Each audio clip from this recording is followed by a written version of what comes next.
Welcome, everyone. Welcome. Today we have OG Patrice, Mr. JB Long-Winded, and Mr. Leon Walker Jr. Welcome, Welcome in, sir. OG Welcome in. Patrice. Welcome, everyone. Welcome to the panel. I am so honored to have my special guest here, our special guest here again, my brother from another mother, Mr. Leon R. Walker Jr. And I'm going to Okay, let something him do. going on. I'm hearing a lot of feedback. I'm going to let him do his introduction himself. He can OG kind of give me Patrice, a yes. it's giving. I hear feedback. Okay, Okay, I'll it's go. gone. Okay, It's yeah, ready. because It's it. okay.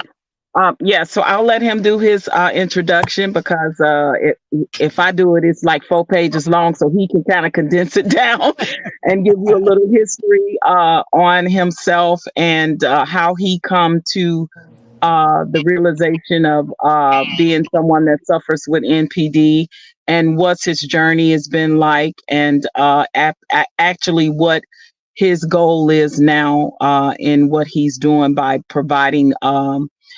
Consultation or just going on panels, traveling all over, talking about NPD. So, without further ado, ladies and gentlemen in the chat, welcome, welcome, welcome.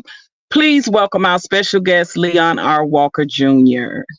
When he returns, because he dropped down, I think he was having some audio Oh, he's issues. having But audio y'all know we issues. got to get it right, y'all. Yes, so I'm excited to have him, guys. So at the end, he'll take a few questions. You guys have questions, put them in the chat, put them in the form of a question, and then whatever the question is, that way we'll know that you are specifically asking a question for Brother Leon, because he's pretty much an open book and he'll be more than happy to answer any questions that you guys may have for him. So get your I'll questions ready. to the chat. And please More be so. respectful with your questions. Yeah, And put I'm it put a sorry. Q in front of the question.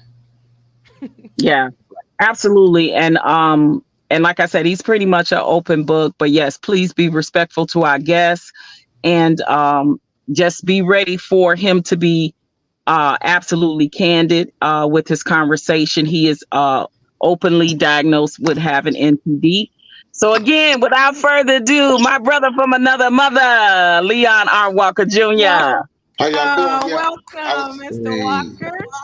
Thank you. I was trying to do the desktop, my desktop and then use it as a phone as a backup, but I just never came on the desktop on YouTube. So is this good? Can y'all see me? Oh, it's perfect. It's Yes. great. Okay. yeah, we got you. And I want to give my apologies, brother. You know, normally when I interview you, I cam up, but I'm at work right now, so I can't do that. But you know, normally, I think this is about my fourth or fifth interview with you since we met last year, correct? Yeah, it's about. I think it's number 4. Four, yeah. So, without further ado, just tell the panel and the chat a little bit about yourself and your history and your journey and what the end goal and game is for someone like you who suffers with NPD. And when we say NPD, guys, please know that that means narcissistic personality disorder. So you have the floor. Yeah. So I was diagnosed a long time ago, and I'd never said anything until I started talking about it in 2021. My ex girlfriend was a nurse, and she was well versed in it, so she recommended I start talking about it. But I was like, nah, I'm not doing that. But I didn't even realize that it was trending. When you get diagnosis, whether it's NPD, BPD, PTSD, ADD, ADHD, whatever, you have a tendency to kind of like just want to go away. So that's what I wanted to do. But then I started doing these videos. So now this is one of the hardest things for me to ever do, because I've gone through life not people not knowing who I really was, and I was still able to get away with it in my relationships, in my marriage, in my friendships. So now I make these videos to help people overcome or work with people that are dealing with people like me, and even people like me. Show them that they can get better. It's not. I will always have the personality disorder, but I would like to tell people that they can get better, because a lot of people say, "Oh, they'll never change," and they don't even know the real deal. So I want to talk. Uh oh, he We fell lost off our again. guest. Uh-oh. Oh, It must be back to you it must back. gonna be juicy. Okay, you back with us, Yeah. brother? Yeah, I'm here. Can y'all see Okay. me? Yep, we can see you and hear you just fine. Go ahead. Okay. And so yeah, so my goal is to help people understand this disorder and let people know that you can get better. You know, it's not like you're.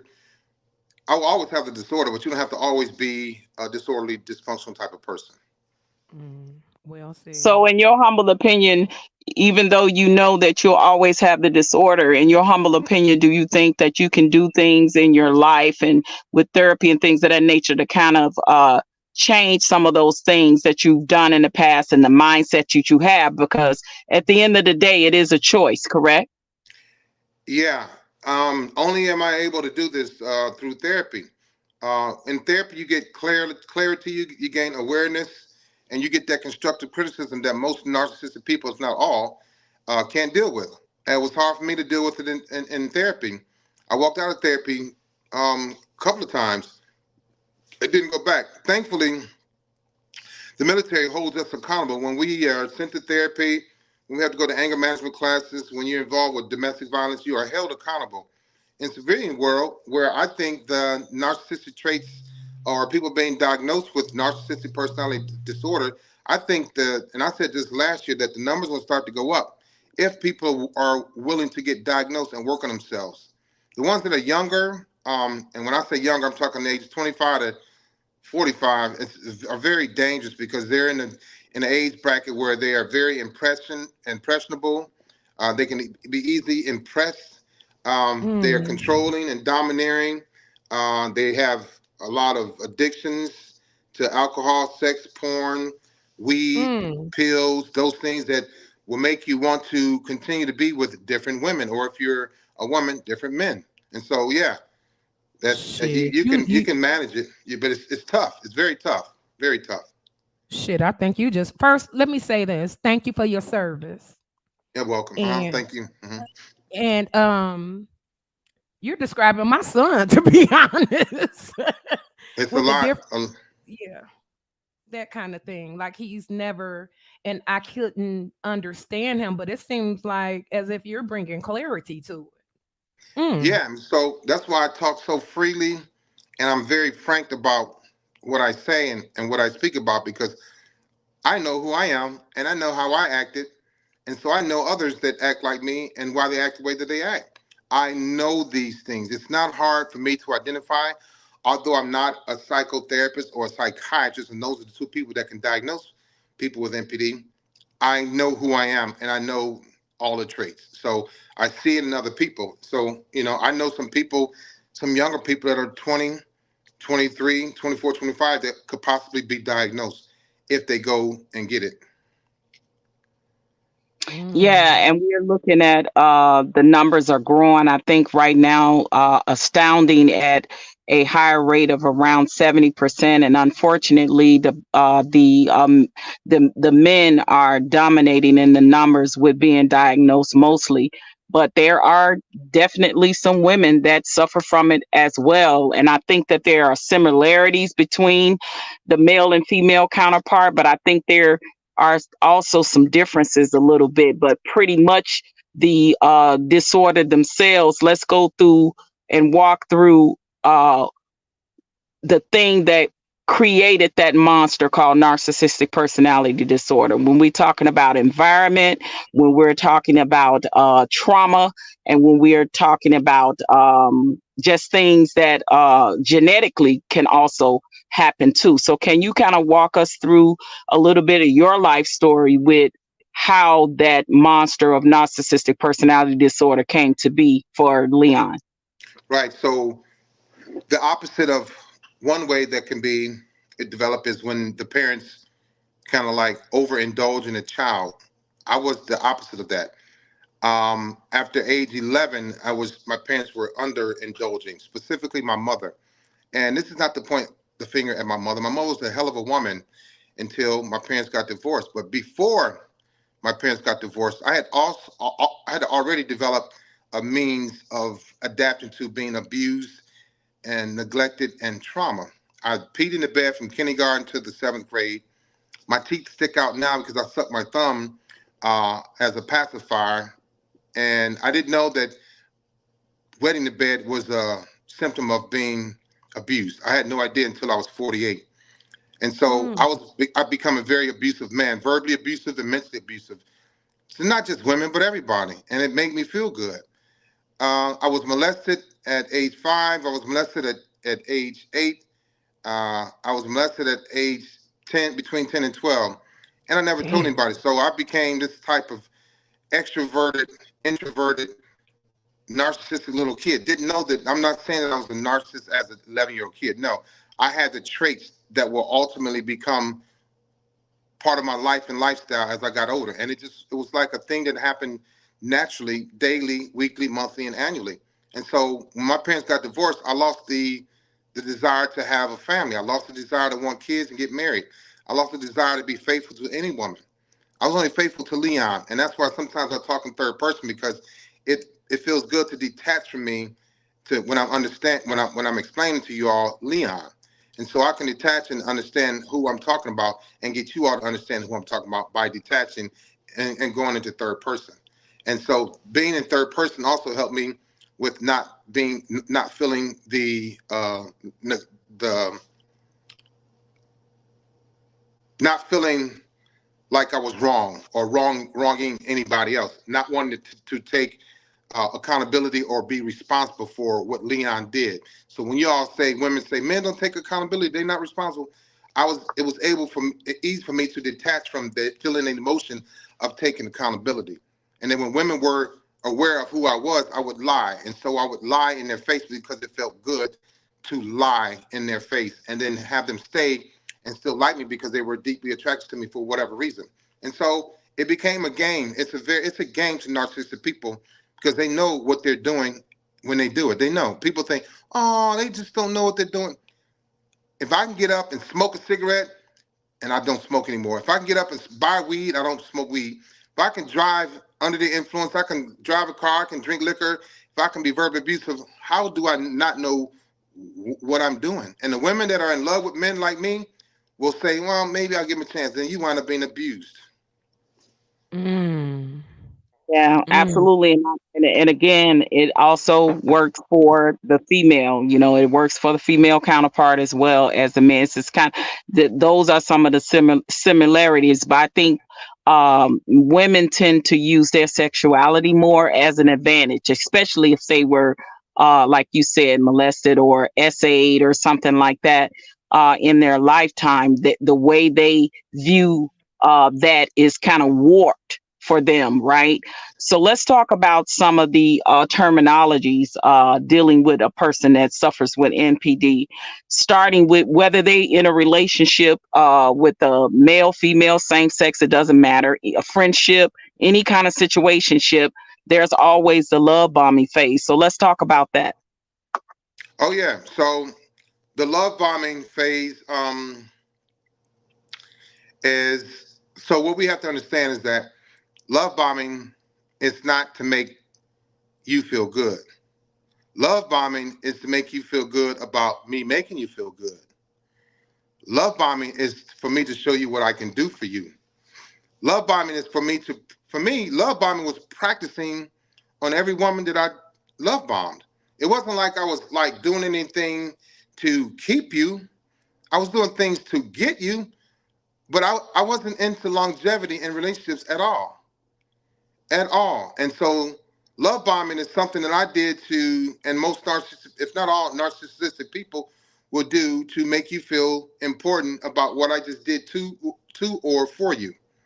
Right. And so most people master the love bombing, whether it's massages, whether it's kissing, sex, sexual activities, being worldly, knowledgeable, holding the conversation. All of that is love bombing. And I tell women all the time, stop telling the next person what the last person wasn't giving you. Stop doing that.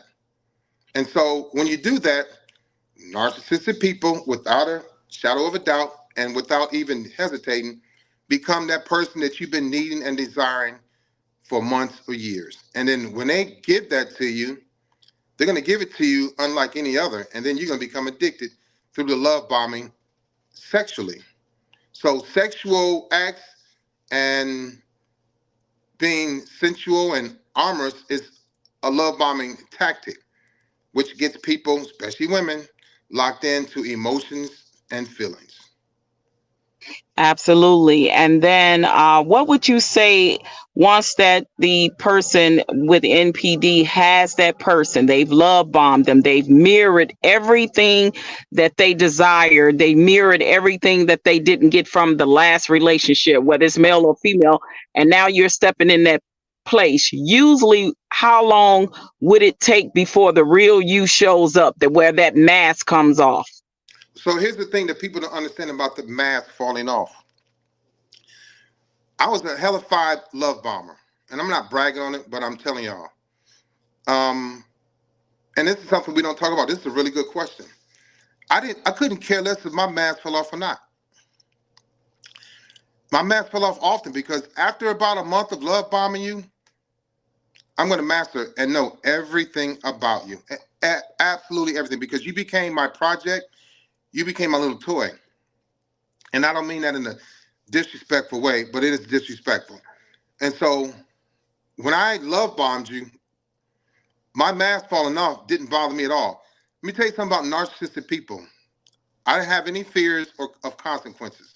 When my mask fell off, I knew, because you ran your mouth so much about what you weren't getting, and I became the person or people that you needed in your life, whether it was in the bedroom or out. When I was done love bombing you, my mask is going to fall off because I'm going to stop liking you after a month or so. But when I stop liking you, I'm not going to worry about you stop liking me, because you can't. You know why? Because you told me everything that you needed, and I did everything that you needed. I'm not mad at because I did the things that you Mm, wanted. I'm mad because now you like me, and I don't want you to like me like that. But I want you to like mm, what I'm able to do to and for you because of my grandiose type of mindset. I needed my ego stroke. And once I do these things to you, I know that you are not going to be able to let go, because now you have a chemical attraction to me, because when I come around, I can release the dopamine in your mind. You have a no, physical attraction to me. So when I come around, if I'm gonna rub your shoulders, I know that chills are gonna run down your spine to your butt. I mm, know that your heart rate's gonna go up. I know that when I come around, I'm gonna smell good, I'm gonna be well groomed, and I'm gonna touch the hell out of you to where you're gonna cancel your friends' dates, you're gonna you're gonna pick up the children from the babysitter late, you're not gonna go to your PTA meetings, all kind of stuff gonna happen. I was a very evil, dysfunctional, rude, disrespectful man. Very. And so everything that happened to mm, me, I knew it was coming. It's just that narcissistic people can recover quite quick. Wow. mm. Let me That, ask you this. Let me ask you this real quick. How would you feel when a woman would turn you down and reject your narcissistic ways? That's a good question. And for me, I never got rejected. But I didn't see it as rejection. I couldn't. There was no way I had. There was no way I was able to say she rejected me. So what I would do when I felt that, I knew that the relationship was over. She was slipping away. So what I do, and this is what people don't understand about narcissistic people or narcissists, that we miss you too. Out of all the things that I'm doing to you, I miss the things that you're doing to me. Because if I do 3 things to you or for you, you haven't had it done in a long time, guess what? You're gonna do 9 or 10 things for me. You are. Just out of Mm, sheer appreciation that now I'm paying attention to your body. Well, your ex-boyfriend or ex-husband didn't pay attention to your toes, your butt, your breasts, your earlobes, your forehead. They didn't do that.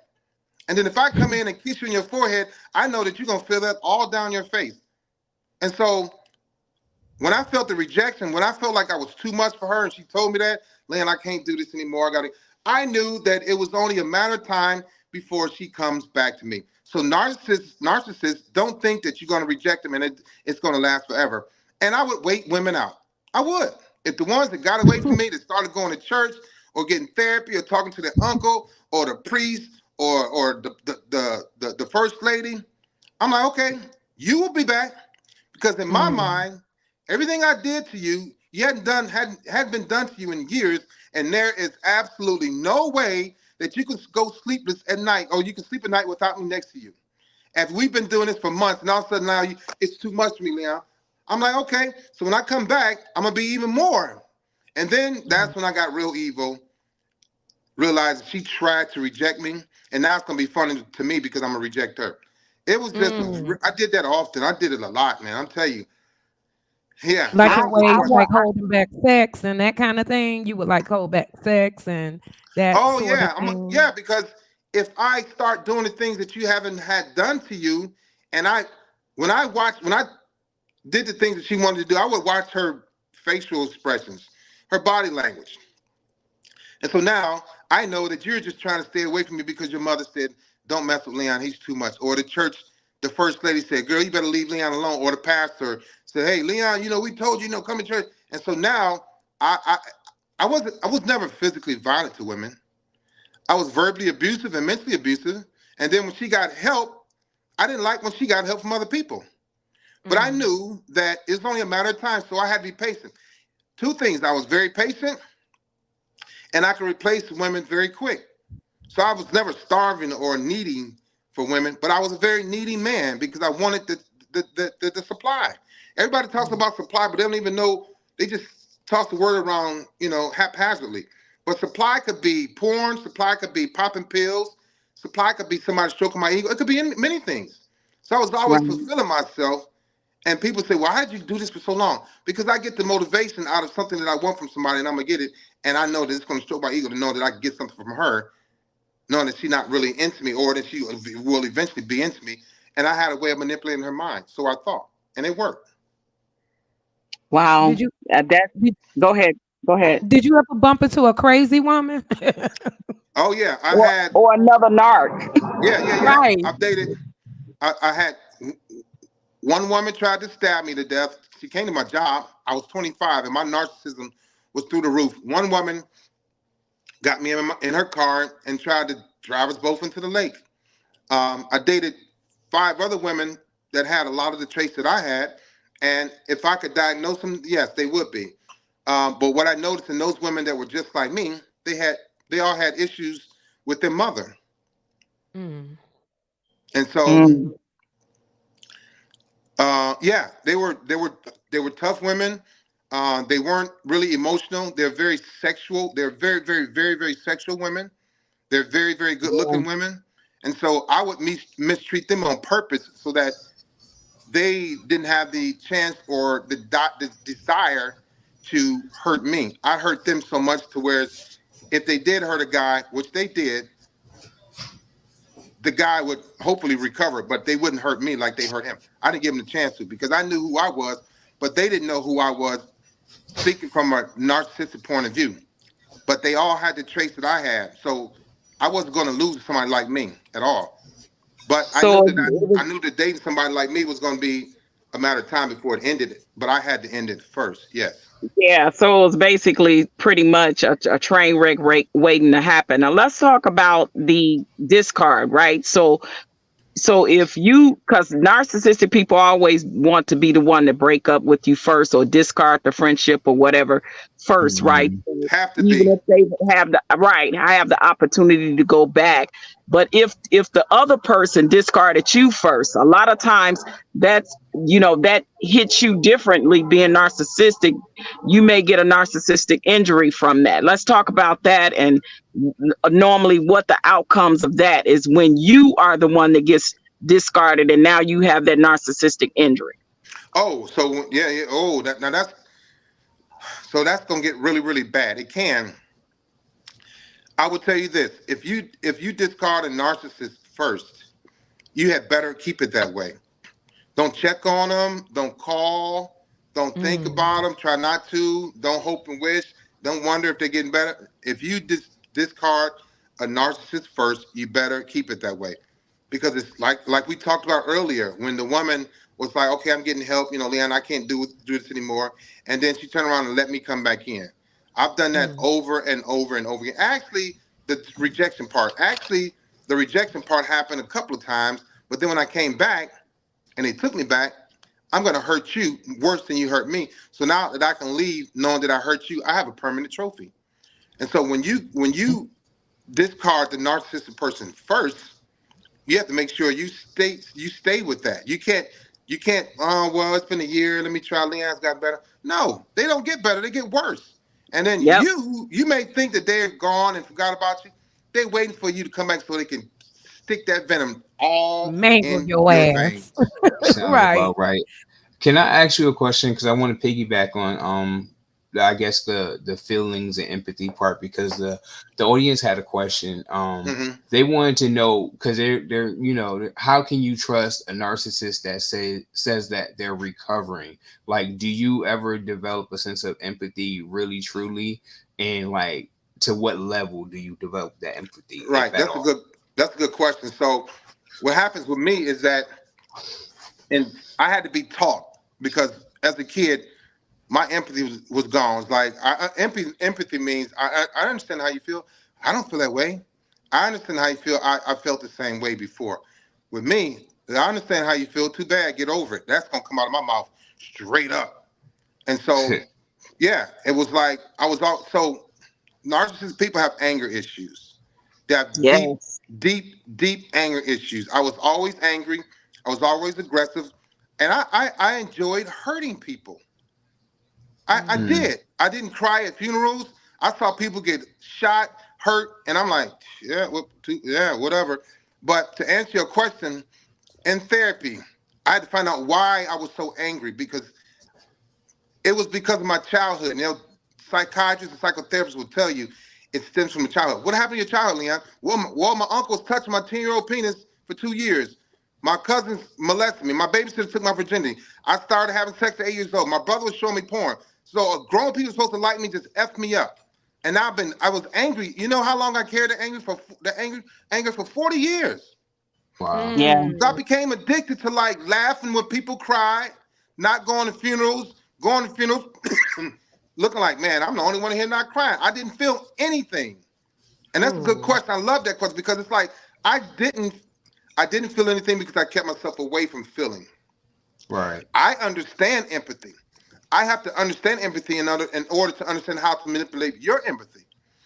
Every Sure. woman I've been with was like an empath. Not every one of them, but most of them. So I knew that she can't get mad at me. That she's not gonna stay mad at me. She'll call. I can afford to not call you for 2 or 3 days, but you can't afford to not talk to me for 2 or 3 days. And so when you try it, I'm just gonna reverse on you, make you hurt worse than I'm hurting if I hadn't talked to you 2 or 3 days.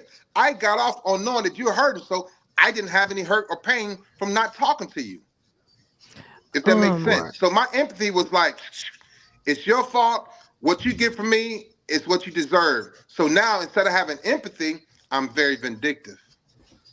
Mm. Mm. Let So Let in me ask you therapy, are this. you doing a targeted type of therapy? Like, are you having different types of therapy for different parts of the narcissistic personality disorder? Like, are you doing something to learn empathy, gain empathy, keep it, and then like another part of it is a different type of therapy, or is it just one type of therapy that works for you? So the type of therapy for narcissists is called talk therapy. And so you have different stages of what you're going to talk about. One day, 1 hour, 2 hours could be forgiving. And I was like, see, my thing was I was all about hurting people, Mm. all about hurting women, all about not caring, all about being okay. I don't have to love. I feel good feeling. Being empty to me felt delicious. So another good question. Next week, Leon, we're gonna talk about forgiving. I was like, okay, how do I forgive? And why am I forgiving? And who am I forgiving? Next week, Leon, Mr. Walker, we're gonna talk about why you can't love. What is love? What does love mean to you? I'm like, I don't want to do. And so you get a whole hour of breaking you all the way down. This is what people don't want to go to therapy, because you got to go in there, you got to open up and be honest and talk about Right. the things that you don't want to talk about. Talk about your childhood. Talk about your parents' divorce. Talk about your girlfriend. Talk about, Leon, why do you cheat? I don't want to answer those questions. Leon, why do you lie? I want to answer those questions because I felt like lying. So I'm in therapy like, I just want to go smoke a cigarette and go drink and then go home and go to sleep. But I had to sit there, and then the more I sat, the better I felt. So each week was something totally different. Next week, we're going to talk about your cousins that piss you off. Next week, we're going to talk about your brother that, threw you on the floor in the basement and cut your leg. Nobody ever apologized, Leon. I never apologized to my ex-girlfriends ever. Ever. Wow. Ever. So Let was me it ask you this. Uh-oh. counterintuitive though? Oh, sorry. Go ahead. I just wanted to know if it Be- was counterintuitive at times for the therapist to tell you what they was gonna have you work on the next week. Like, do you think it would have been better for them to just pop it on you? No, because no. Good question. No, because when she popped it on me, I shut down. I'm like, you could have warned me about this last week. God, and I had to be cool because those are psychiatrists, with PhDs. There were social workers with master's degrees. There was psychotherapists with PhDs. And so, no, they give you homework. And Mm. So let then me when I, and let me ask you this real quick. Did you serve in the Marines? the Navy. You were in the Navy. So do Hmm. you think, because I know that the Navy breaks you. I mean, it totally breaks you down. Do you think that, I mean, what type of person were you in the Navy? Were you one of those cocky, arrogant ass people who Yep. got off in that kind of thing? Every day, What all day. I woke up cocky. I woke up arrogant. in the because I know that the military broke my daughter down. She wasn't the same person when she got out the Navy and came back home to me. No, It was like I mean, she had no. to So, do, you know. yeah. So I was also dealing with severe PTSD. Besides NPD, I was dealing with severe PTSD that I didn't even know that I had for 27 Yeah. years with no pills. So there's pills for PTSD and anxiety and depression. There's no pills for NPD. And so you go from, cocky, arrogant, conceited, self-centered. I was all of that to having to sit down and talk about, Leon, why are you so cocky?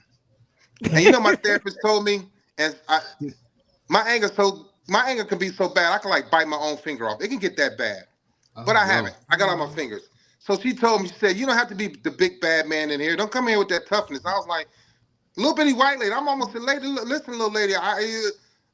Oh boy, she got me good. And if one of my exes had said that to me, I'm not a violent. I could be violent, but I'm not violent towards women. The way I would hurt my exes when they said something to me that was true and I didn't like, I go out and cheat. Oh, Yeah. Wow. did you tell them? Damn. That made it even better. Nope, because I would come back smelling like sex, sit next to them, and knew that they probably smelled something, but would lie lie in their face. Oh, It's a very, torturous, I'm telling y'all, torture. it's a very sick mind. It's a very sick mindset. It's not just a disorder; it's a sickness. Oh, these women out Yeah. here are weak. Like you had to be picking certain women because women like who wasn't securing themselves or had mental issues or something like that. Because the average female, it's like you don't know that this is what it is, and that kind of No, thing. They must have wanted that or something. well, a lot of times, so that's not. I get what you're saying, but I would disagree a little bit because you really don't know who you're choosing. Right. For instance, before Mm. when I Uh-uh. had a head full of hair, I kept a nice haircut. I always smelled good. I had a military uniform on. I drove a government car. I was a Navy recruiter. You think Mm. you think I'm a good dude. I'm a freaking monster. So I'm gonna show this to you. The women that I met, I had to be able to date and talk to any woman. That was for my ego because I didn't want to get rejected. So what do? I talk about worldly things or things that they don't know about.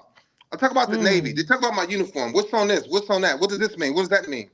And so before you know it, you with a monster, but you start to like the monster. And then you think you can help the monster.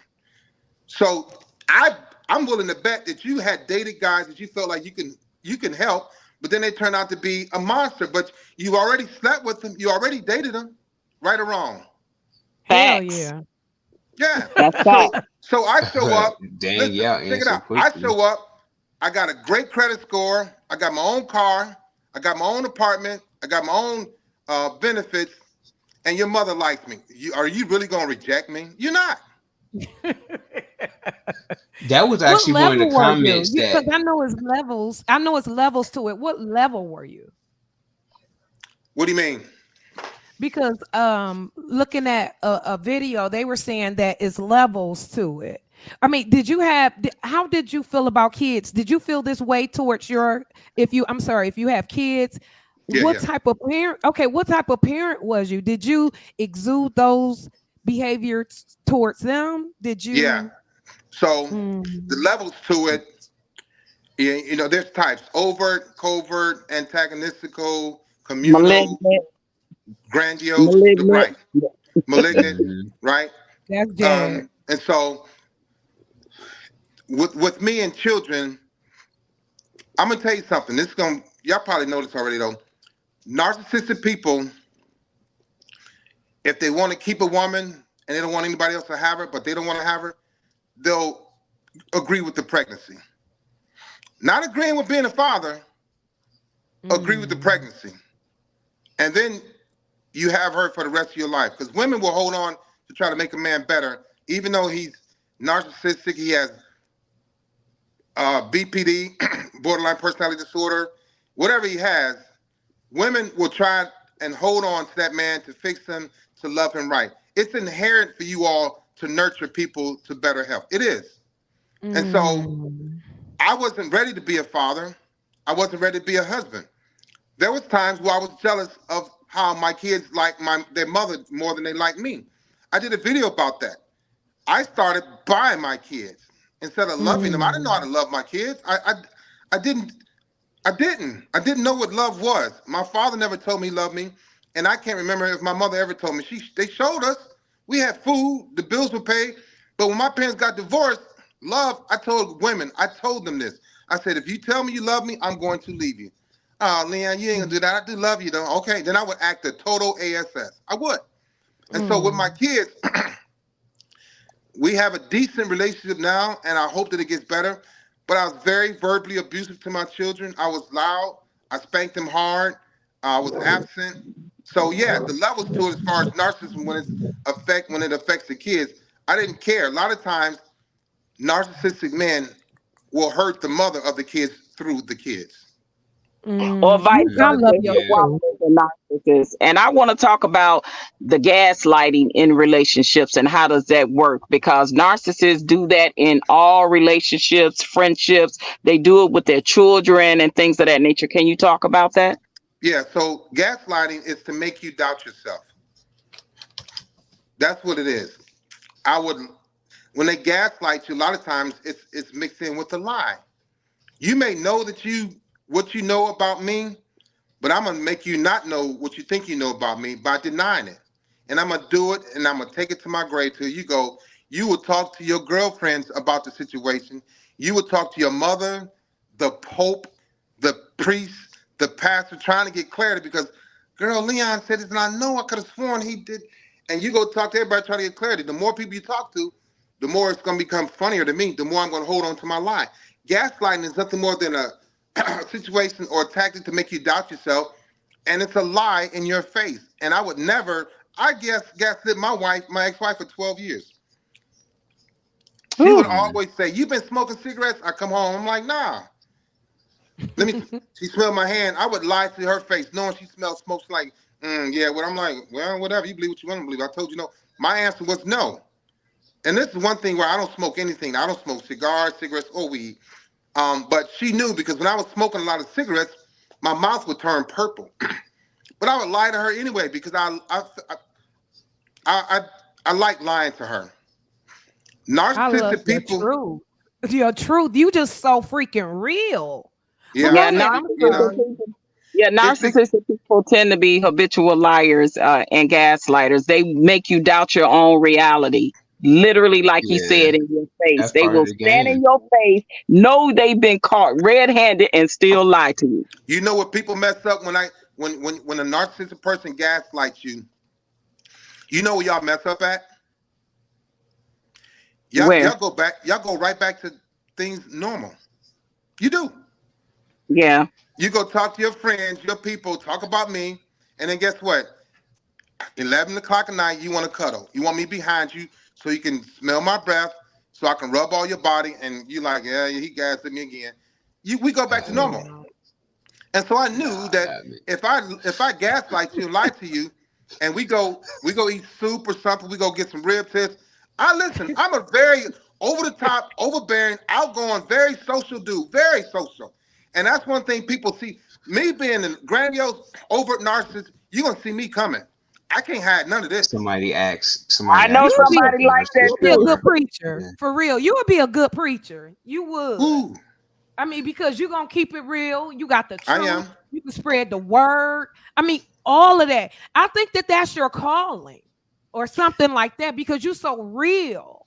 Some people have told me that, and I'm ready for that, to be honest, because I'm gonna tell you something. There was a time where I was like, I didn't want to. I didn't want to smell a Bible. I didn't like the colored glass at the church. I didn't like the robes. I didn't like the little purple little padding in the. Man, I had a problem with church. I had a problem with church. I I mean, did. I can understand that though. You went through a lot when you were I younger, did. and it was like you had a lot of anger that you I didn't know about. I had a lot of anger that you're exactly right. I had a lot of anger that I did not know about. And that's a key thing. I like that you said it because in therapy, she was saying things to me, and I'm like, she told me, she said, you want a woman to depend on you, but when she depends on you, you get mad. I was like, I didn't even tell you that. She said, yeah, it's true. But I was like, you know what? You're right. I wanted to be the man. I wanted you to depend on me. But then when you start asking for too much, I get a lot of my girlfriends were scared of me. A Mm. lot of them heard Mm, a lot of my stuff in my sleep, in my dreams. I was fighting some monsters in my dreams. I was getting yeah. down too because I was sweating a lot. I used to sweat a lot in my dreams. It was bad. It was really Mm. bad. Wow. It's not like that Right. anymore, but my ex-girlfriend used to sit up and watch me and tell me about it the next morning, and I thought it was cool. But I wake up with a pounding headache.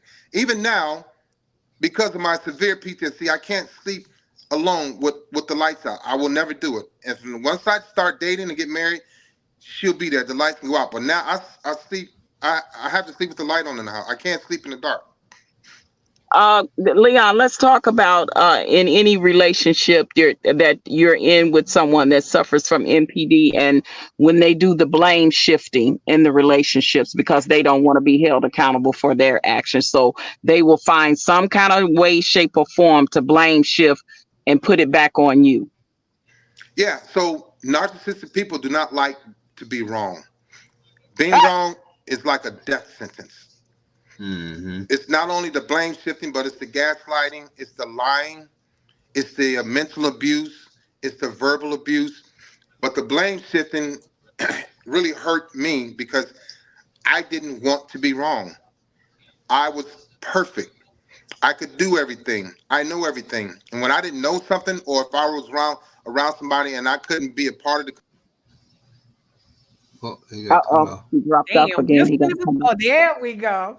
yeah, I didn't want to see them. I don't want to be around them.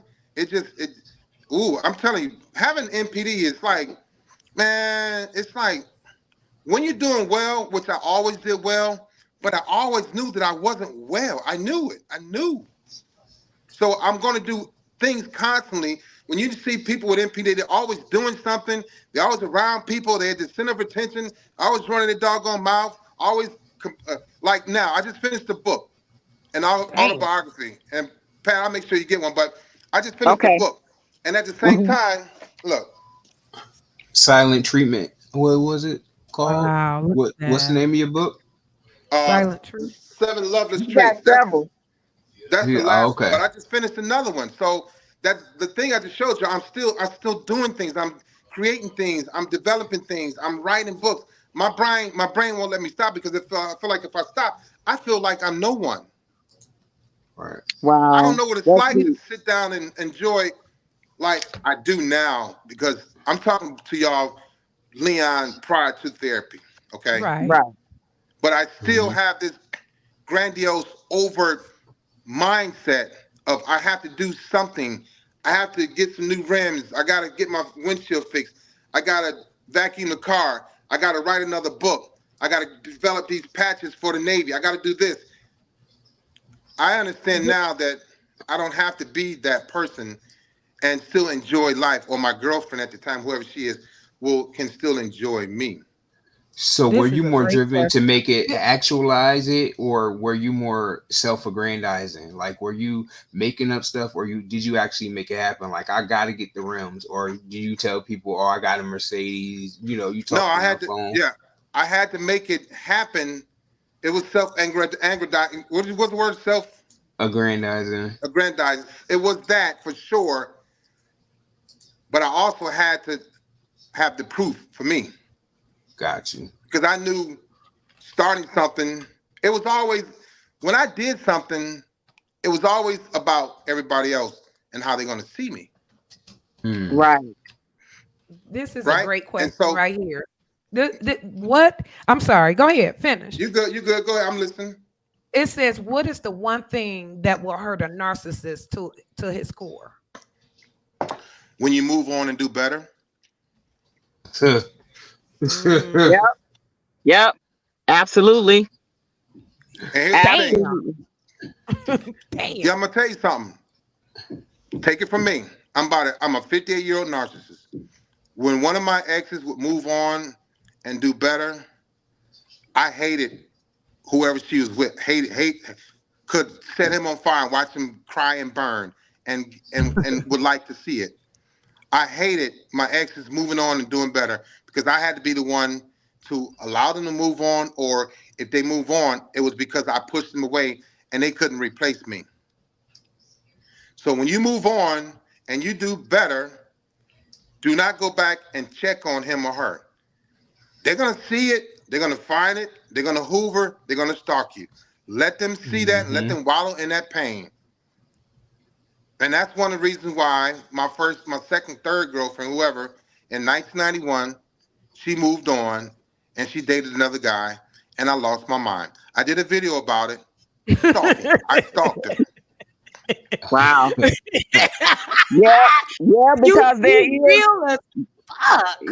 yes, there is stalking involved. There is harassment involved. Let's talk about that, especially after you, like you said, you've moved on or been discarded. Let's talk about the smear campaign and things like that that narcissists do. Oh yeah. So when you move on and you do better and you don't call and check on them, it's even worse when your family was cool with them and your family. I was gonna ask that. When your family wasn't telling me nothing, her mother wasn't telling me nothing, her brother wasn't telling me nothing. I was totally locked out and she was gone, moved on. And when I stalked her, I'm gonna tell you how dirty and nasty I got. I broke into her apartment. Well, her girlfriend was my female friend, and my girlfriend met her through my female friend. I went to her house and I knew she was gone. She moved out from me and moved in with her. So I knocked on the door. Leon, what's up? You looking all crazy? I'm like, hey, what's happening, girl? I just got to use the bathroom. I got in, she let me in the apartment. And I knew my ex was gone, so I went in her bedroom. And this is, man, I'm telling you, I went through her drawers and started sniffing her panties. Lifted up her mattress, saw pictures of her and old dudes, saw sex toys. Yeah. Oh. You Watched lost it. myself. Yeah, yeah. That's a narcissistic injury. So yeah. Bad. I had one of the worst ones, and then I stalked her. Went to her job. This went on for 3 months straight.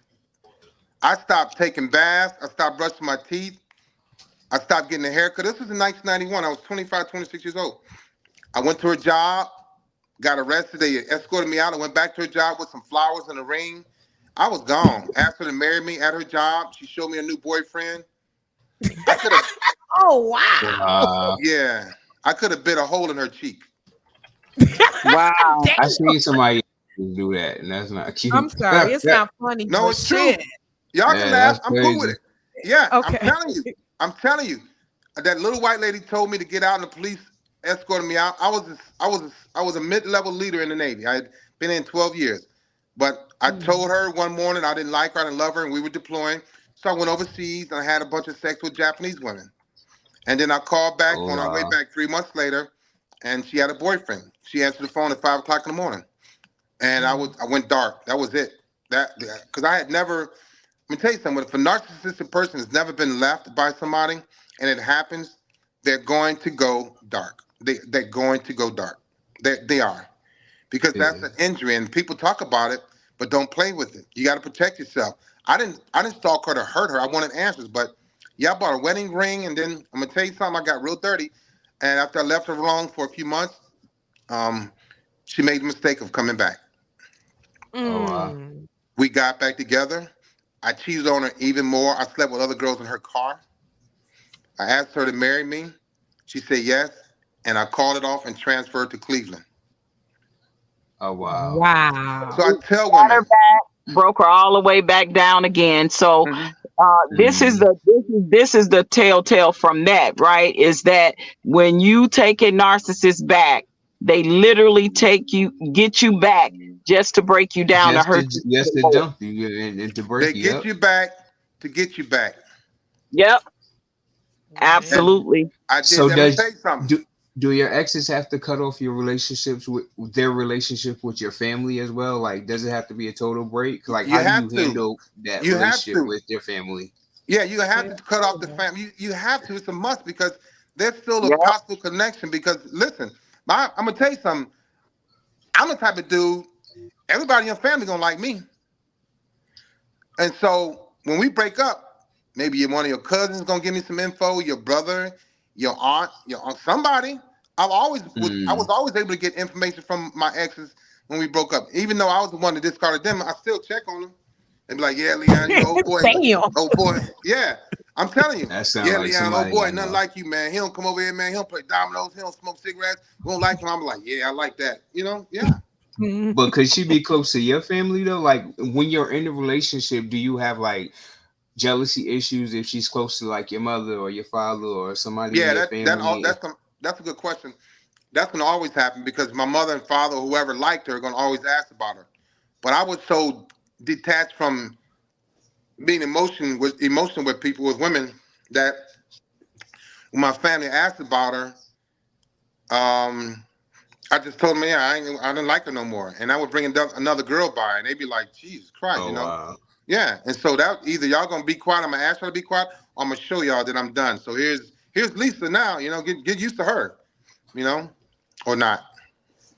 So what do you Damn. think the core reason is that a narcissist move on so quickly from one relationship to another? Because they get tired of people real fast. Always They want get something new, bored. Yeah, get get bored. bored. hmm They're very Always impulsive people. and very impulsive, are not able to commit, are big with infidelity. They like to cheat, they like to lie, but they like attention from different women. If I Or was dating a men. heavy set black woman and I'm like, I like her, she's soft and smooth, but then I see this skinny woman, I'm like, well, I'm gonna try a little skinny black lady tomorrow. Or it Damn. was, yeah. But narcissistic people are very promiscuous. And so Yeah. it comes from my childhood. My Yep. cousins were brown skinned girls that were skinny. My babysitter was brown skinned, skinny with big red lips. My other cousin that was molesting me was heavy set with thick lips and big breasts. Okay, so I was like, well, I wanted all of that. It didn't go away, it got worse. Then I was watching Mm. porn. I wanna have sex with a pale white lady with like pink lips. It's a fantasy world that drives a narcissistic person to cheat and and to live in the flesh. So it just wouldn't stop. If I That and then supply thing again. Yeah. Yeah, and then I developed this anger towards men because my uncle was touching my penis. I'm like, this dude is 20 some years old. I was like 9, 10, 11. I was like, dude, you wrong.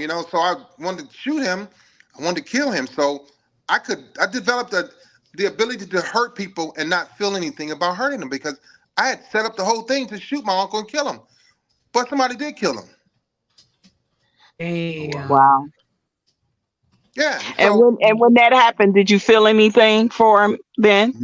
zero. My mother said, hey, y'all gonna stay home. We going to the funeral because he got shot in the mouth with a shotgun. And I was like, I ain't going nowhere. Yeah, I'm telling you.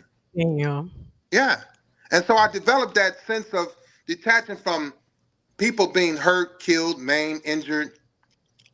And, I'm like, it's no big deal because I was so into wanting to hurt him that he got away. Somebody got him for me. And then I started wanting to hurt people later on in life because of him. Yeah.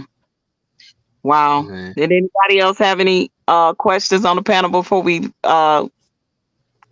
end it? Because I know he said he have to go within an hour, and we almost up on that. Does anybody in the chat have any Oh, more that was questions? quick.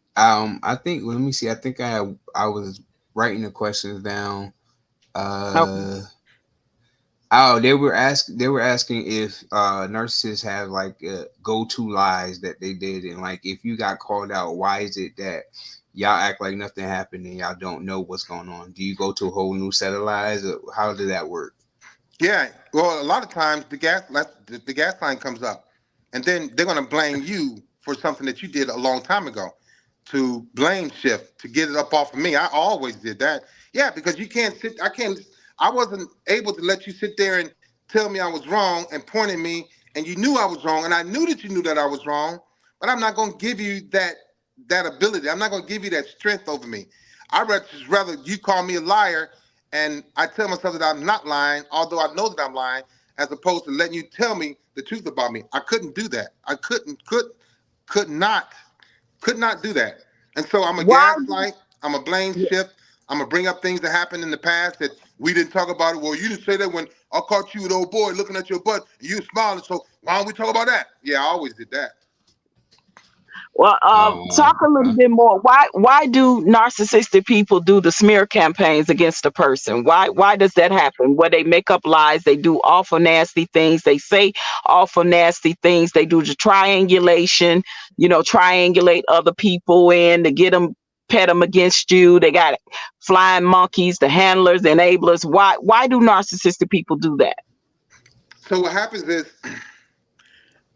for me, I didn't have any fear at all. I didn't fear consequences. I knew that I could be much more angry and evil and despicable than her. So I knew that if I go on social media, which I never did a smear campaign. I kind of did, but not on social media. So I knew that if I start talking about her to a large group of people, she can't handle it. But in all Mm, actuality, yeah, in all actuality, narcissistic people don't like the smear campaign because it's a chance that I could lose. It's a chance that I could get aired out. It's a chance that she could say something about somebody and everything will turn and go against me. So what happens is people, you all fear the smear campaign and you take a chance like, no, I don't want to do that. No, I don't. Where you should say, yeah, okay, let's do it. Because most times you don't call it bluff and they're going to do it hoping that you don't call their bluff. And they start yeah. smearing you and smearing you and smearing you. Then they hmm. start winning and people's like, yeah, get him, Leon. Yeah. And then she goes away. Whereas if she just fights back, says a couple of little things that's the truth, and get a couple people following her, the Yeah. narcissistic people is going to go away. They don't like And to be. I do want to say that I want to thank you because talking to you and about my experience and what I'm going through currently, you were the one that encouraged me to fight, brother. So because Yep, I was in the background for 4 years, dealing with it silently and having those arguments and confrontations. And you said to me, it is because when we allow it to happen, yep, that's when they think they can get away with it. So yep, I Hmm. want to thank you for encouraging me to fight back. I yep. You appreciate you have for to, because when I was going through court with my divorce, my ex-wife, I was a little punk in court. Narcissistic people do not like to be called out. And in that. court, when you're going through divorce or anything, you got to go up in front of the judge, and everybody else is there hearing it. So I Hmm. looked at my ex-wife. I was like, can we get out of here? But behind the computer, when I got my flying monkeys, I'm confident, I'm cocky. But Right, yeah, but when right. you when you got to Keyboard face, gangster. yeah, yeah. Right. And so narcissistic people really don't like to fight like that. They really don't want to smoke. Especially because at that moment they know that they're lying. They know that you know They That's why they you get got the lying. flying They're yeah, monkeys. That's lying. why they Thank get you the for flying saying that. monkeys. yeah, yeah. Thank And you for so saying that. They're yeah, so lying. yeah, y'all do is y'all get scared. The best thing you can do is like, nah, Leon, let's do this. Nah, call my bluff. And I was like, eventually the narcissistic person is gonna go away. They don't like the smear campaign. They like it when it's working in But their favor. let me ask you this. Why does a lot of time whatever the narcissistic person accuse you of doing, they're actually the one doing it? Why does that happen? Well, say it again. Why does the narcissist, whatever they accuse you of or say you doing or did, they are the ones that actually doing it or did it? Yeah, because they don't want you to have the time to think about that it could possibly be them. So when they blame you, they give it a lot of energy and like, I seen it. They put a lot of lies behind it. And the problem is you all start to believe that. You start to believe, but I knew when I was doing something and she wasn't doing it, I had to do what I had to do to make her think that she was doing it too. Or make her think that I kind of knew that something was going on. She may not have done anything, but I could talk about it so much and believe it so much where it felt like it was true to me. But I It's like knew, a delusion. It's like delusional. yeah, right. But see, Mhm. the reason why they do that, you know why they do that? It's Why? Why? because they know that they are guilty. Yep, Mm. Mm. exactly. Thank you so Period. much. Out of the mouth of someone that suffers with NPD, you heard it from the horse's mouth, you guys. Yeah. So before you leave, I just want to ask a question. So we get through all that, and somebody realizes, or one of your family members, or somebody realizes that you may be a narcissist. What are the steps to help to get to help? Like, how can you encourage a narcissist to get help, or how does it work, or how do you encourage yourself to go get help? How do you get So, there to that so point? what happened for me in the military? It was because I was doing my retirement physical, and I had to see the ear, nose, and throat, the chiropractor, the dentist, and then the psychiatrist. It was just a routine thing for us. But if you have somebody in your family, I will tell you this: it takes the person that they like that they will listen to. You can Mm, sit back and say, you know what? I want y'all to think about somebody. Think about somebody in your family that could possibly be narcissistic, right? Just think about it and say Mhm. to yourself, well, he likes my aunt. He'll do anything for my aunt. That's gonna be the person that'll get them to go and check themselves in, possibly. That's gonna be the person that'll get great, close to sis. them enough to say, you know what? Okay, Aunt Lisa, I'll do it for you. Because as much of a butthole as I could have been, as arrogant and as Mhm. cocky as I was, and still am, Mhm. right? And I have Mm, to manage this daily. But there are certain people in my life that I'll go, you know what? You're right. It hurts for me to say this. And just recently, Mm. a friend of mine, we were doing a writing up a book description, and hers was written better than mine. And I told her, I said, look, this is hard for me to say. It's hard. It's hard. Your book description is better than mine. I don't like saying this. I do. And she started laughing. Look, she started laughing. I was like, I'm gonna be honest with you. I don't want to. I don't want to tell you this, but look, your book description is better than mine. She started laughing, but it's always that one person that's in your. I'm telling you, oh, that hurt me bad. This was just the other day. I was like, this hurt bad. This hurt real bad. I want to bite. I want to break my root canal. But I'm gonna tell you something. There's always somebody in your family that will get to that narcissist and say, hey, why don't you call the crisis hotline 988, and why don't you check in? And they'll go. It's always one, maybe two people. Could be three. But yeah, you get that person in your family that you know that the narcissist person likes, and they will take a step forward. What about Mm. if that person has burned all the bridges? Because a lot of narcissistic people don't think anything is wrong with them. They think something is wrong with everybody else. So, like, so what would be that rock bottom for that person to realize it? Because I've known people that have a like almost, death experiences or something to really make them hit whatever the rock bottom is for them to say, wow, like, okay, because like you said, you always knew something was wrong with you, right? Right. But I think that narcissistic people think that something is wrong with everybody else and nothing is wrong with them.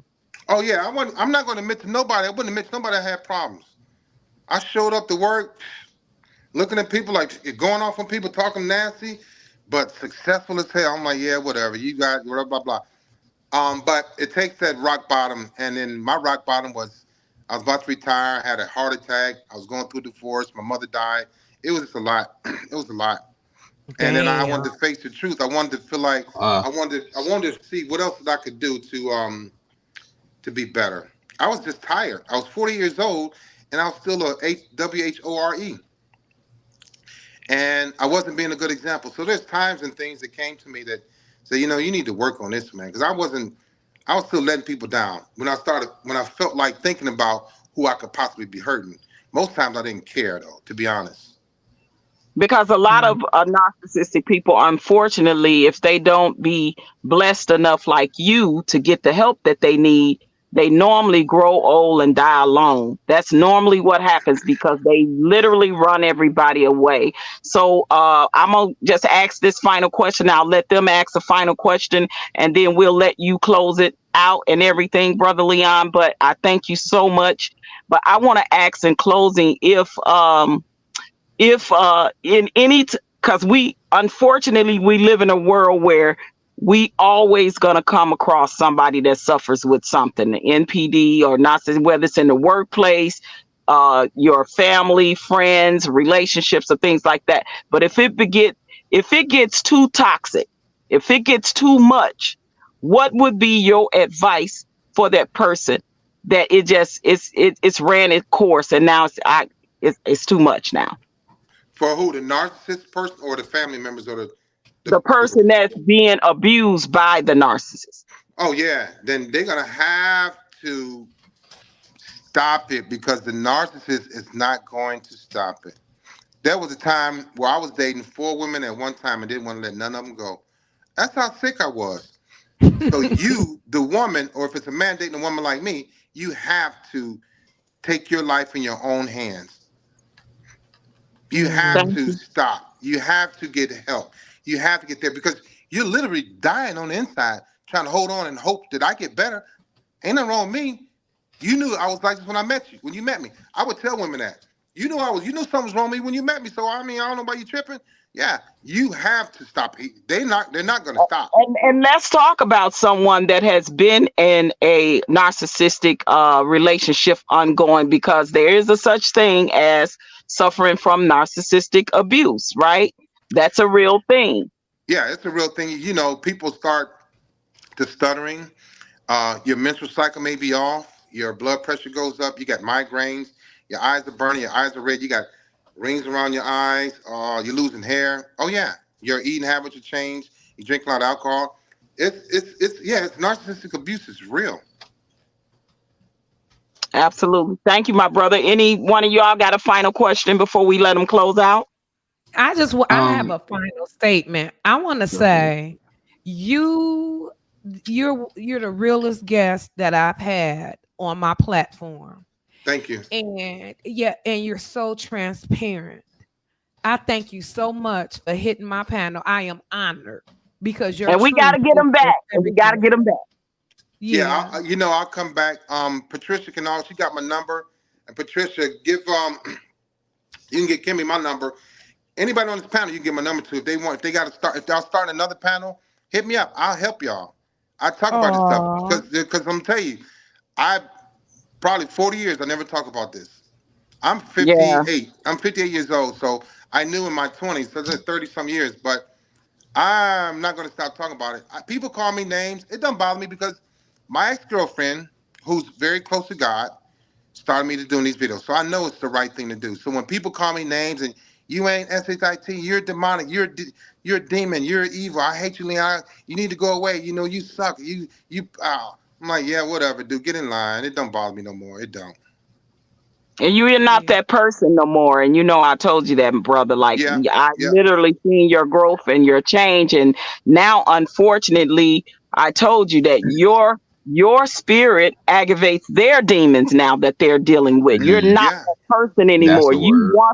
You were on demon time, but now your spirit is aggravating the demons in them, which yeah, means that they have to deal with their Period. own demons the same way you had to deal with yours, my brother. And eh, I told you this. I said, God is going to move in your life so phenomenal. Mhm. You're going to be all over the world giving these lectures on panels, letting people learn and understand what it is to live this life with someone that suffers from narcissistic personality disorder. You do not have to be that person that you are. He is living proof of that.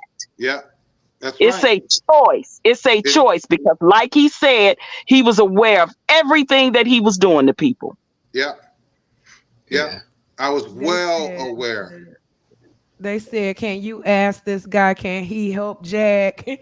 Can she be helped?" Who? They Child. want to know if Jaguar Wright can be helped. Yeah. So what I just watched her today, Here's the thing with Jaguar. She's dealing with the fact that her music career ended abruptly. It ended soon. It ended early. She should be still be touring. And she's got some anger issues, and she's got a lot of knowledge about the industry, and she's getting paid to talk about it. She gets paid more to talk about than she does by making music. Okay, Mm. so she needs some. She needs a good man because she mentioned one thing. She said the only reason why she hasn't left her man is because it's the size of his penis. That's not a reason to stay with anybody. So she has him for her sex, but she don't have anybody else for her spiritually, for her heart, her spirit. She knows a lot. She's highly intelligent, but she's making Yeah. money now off of hurting people that hurt her. Yep. Well, I will tell you, brother, that she is definitely the one that I was talking about to you. So, Oh I said, wow. yes, Yeah. exactly. So, yeah, we'll have a back Yeah, that is conversation crazy. about that. But That's what Ooh. everybody pretty much on this panel, she has smear campaign, did some awful things, too. actually put So, my address online, all kinds of shit. yeah, What? Yeah, that yeah, bitch sick. Yeah, She yeah. but the thing crazy. about it, y'all got to understand this. She's dealing with 200 years of passed down trauma, drama, Mhm. and untreated PTSD. She has it. Only She's not person, on her medicine right now, brother. And there you like you go. said, she's aware of what she's She's doing. And watching. I'm sure she's and and, watching. and unfortunately, you have taught me so much, and I know she's aware and knows what she's doing. So I'm at a point now where there's no turning back. I literally was the one that broke the friendship up. I literally was the one that broke the work relationship up.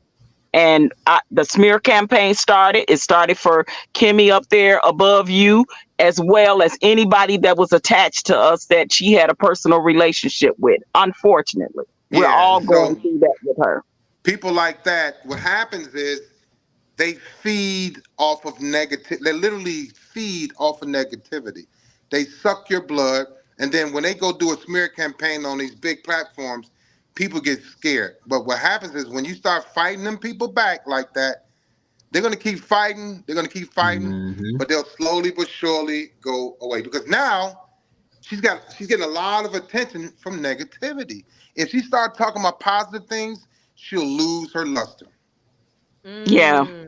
Unfortunate, it's sad but true, but I don't have any sympathy for her anymore at this point because unless she gets help for herself, and she needs extensive help, brother, because not only does she suffer with the NPD, she also suffers with other mental illness as well, as you know, because you know that comes with it. It's just not only most people that suffer with NPD also have other mental illnesses and other addictions, and Mhm. unfortunately, she is a prime candidate for that. And Yeah, highly well, sexual. Highly sexual. She just put out that guy with the she claimed got the big thing. She just put out his sex tape Yeah, and on she social sent me the media. email. On social media. Yeah. she put out a She's the doing sex she's video doing with a them. lot of she's doing a lot of reckless things, brother. Hmm. Yeah. Very, I'm very talking about she need to get distasteful, through in the truck. disgusting things. Yeah. Yeah, yeah. She need to get She that put out the she average put out a person sex wouldn't have. video. Yeah. Huh? She Yeah, put out, it yeah, is revenge piece. She called sent to revenge all porn. all This the one, I got a biggest picture. all the This is the biggest picture. I content blocked that creators in out a this little sector. bit. I blocked the picture out a little bit, but that's you see. Wow.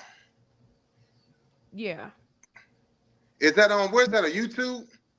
yeah. Oh, She did it on everywhere. Everywhere. yep. Yeah, basically YouTube. Yeah, she's gone. She's gone. She's gone pretty far. So with her, you just gotta let her go and hope and wish and pray for her because she's what she thinks she's doing now is right.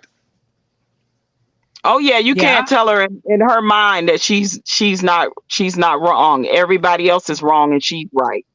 Yeah. yeah, Unfortunate. She's very overt and she's malignant, brother. Honestly. Yeah, Like she's some of the treacherous. things he's doing with threatening, with the threats and things of that nature. She's threatening people to cause them bodily harm. She wish to be she's them to be malicious and unalive, calculating. like Yeah, And all she's she's kind of history malicious. things. on it. She's History on it. You know calculating, why? very malicious. You know why? Why? Because she hasn't dealt with any consequences yet. Mm. Exactly. Nothing. People still interviewing her. They still paying her. They still flying Mm-hmm. around. She's still having Yep. sex, smoking cigarettes. She's still free. Yep. But when you take that from a narcissistic person, they break down, they implode. I've been there. I know what it's like.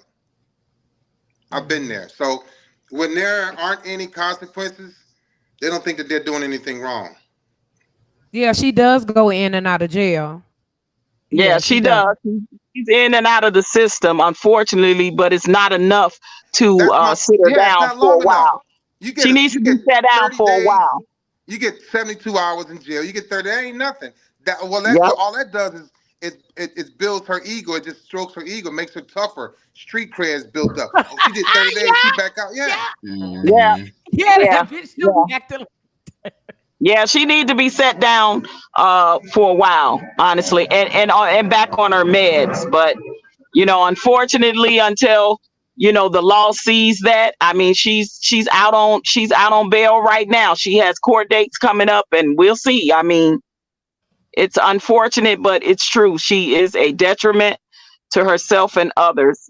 She has done some volatile, disgusting things to myself, to Kimmie, to the guy who's probably in the chat listening, and other people, his friend and other people. I mean, absolutely degrading. And unfortunately, social media has allowed for people like her to wreak their ugly heads of madness on social media. It's the prime place where I've never in my life seen more people that suffer with NPD and mental illness. And social media is the breeding ground for it.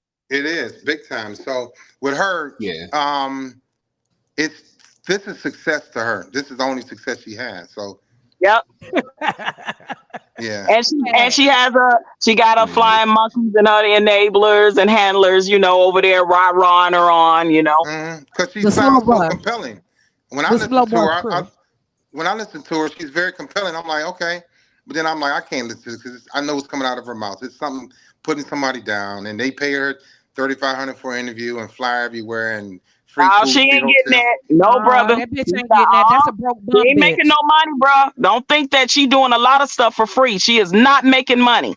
She never received a YouTube check. Yes, never. People do not want to be attached to her and their brand or whatever. Not anybody of any relevance anyway, I should say. I got you. Yeah. Wow. So, but we'll talk more about it behind the scenes. But yeah, it's unfortunate. I'm gonna watch the video, whatever it is. Which one is it called? What was it? What? No, that's just what I call it. That ain't the video. I'll send it to you. Brother. Brother, I will send it to you. Okay, like, so yeah. Right. I thought he was about to say that song. Thank you for being here, man. Thank you for gracing our panel. We appreciate it. I appreciate y'all too. Anytime, let me know when y'all want to talk. We gotta get you back. Any last words? And please give your handles where people can follow you. And any last words you have. Okay. Chat, I'm in Google as Leon R. Walker Jr. My retirement comes up. My interviews come up. My book tour comes up. You can find me on TikTok, Instagram, YouTube, Facebook as Leon R. Walker Jr. My website is www.leonrobertwalkerjr.com. leonrobertwalkerjr.com. I'm going on a book tour in May with the autobiography that I wrote. I'll make sure y'all get a copy. It's a good book about a friend of mine. He had a injury when he was born, but he wound up dominating the sports. It's a good book. We're trying to get it to the big screen, so I'll let y'all know. But it comes out in May. But I'll be on the book tour for that too. Okay. All right, brother. Well, I will talk to you soon. Thank you so very much. I hope you guys got something out this conversation, and please gonna get you back again soon, brother. Thank you. Okay. I appreciate it. Anytime. I got you back. I'll see you later. All right. Thank you. All right. Okay. Take care now. All right. Bye-bye. All right. Bye. Bye-bye. That was amazing. All right. Y'all, listen. Ain't nothing like hearing it from the horse's mouth. Now, hopefully that will marinate in some of the minds and souls and spirits of people, because I know that we have people in our lives that now it's starting to make sense to us, and we're starting to realize what was wrong with that person when we couldn't quite put a name to it or but we just knew it was something with that person that was so toxic, that was so, full of drama, that was always into something. You know what I mean? So I hope you guys got something out of it. I think, Kimmie, if you want to have an open panel. Anybody want to come up? They got questions, they got anything they want to discuss or talk about.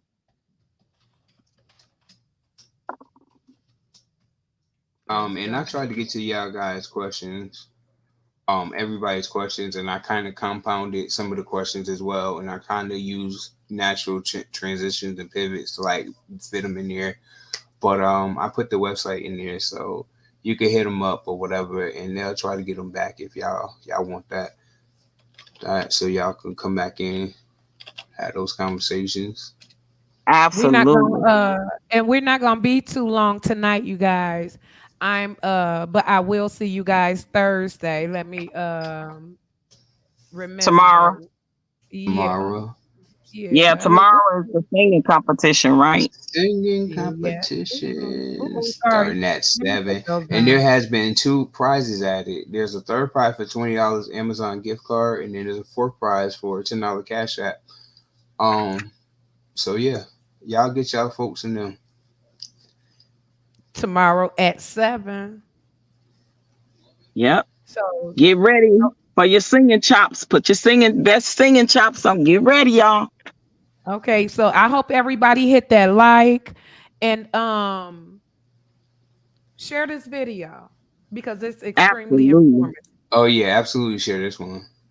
Absolutely. So, Share, like, subscribe, y'all. Hit that like button. Support. hey, see Leon after the Kimmie, OG, Patrice, and JB. It will be interesting to hear Leon after he does some research on Jag. If he feels yes, but I gotta play it. I gotta play it. I gotta That would play be it twice. hilarious. Thank you for the cash apps. Thank you for the super chat. Oh, y'all making me feel so special. Thank you for the cash apps. Thank you for the super chat. Oh, y'all making me feel so special. I peeped those out, guys. I just didn't want to interrupt the video. I mean the interview. Yeah, But I the would interview. like to say thank you guys for supporting the channel. I appreciate that.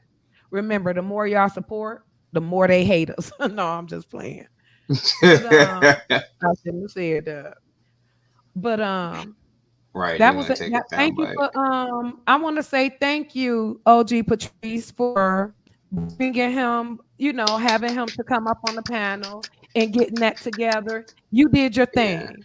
absolutely. You did your damn thing with him because I could see his truth, you know? And I appreciate you for that. Thank you. Uh, Thank you. We can't hear you, OG, if you're talking. But we gonna go ahead on y'all and we gonna get out of here, okay? I love y'all, and we'll see y'all tomorrow. Y'all better get them me's and them Right, get it together. get Email it on together. Megs. Yeah, get it together. I love y'all. Peace.